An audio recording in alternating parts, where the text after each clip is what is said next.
When organizing your project, simplification is key.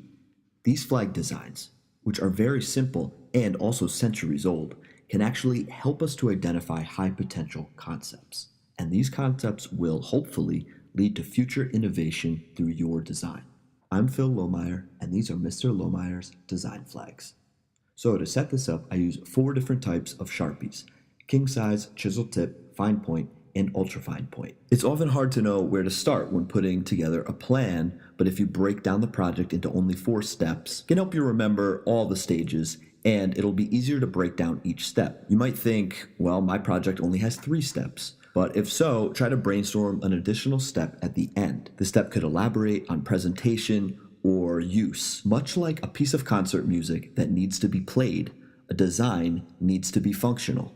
How will the target audience use your design?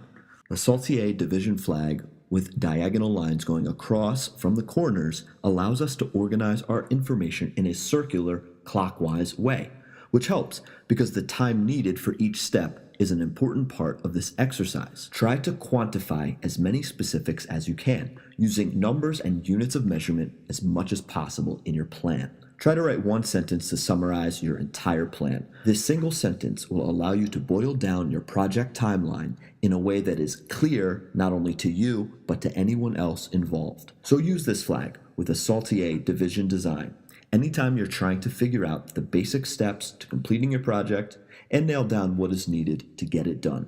Download the official design flag C1 plan from lohmeyerdesign.com/flags. Next up, design flag C2, skills, using a flag design with a Paul division.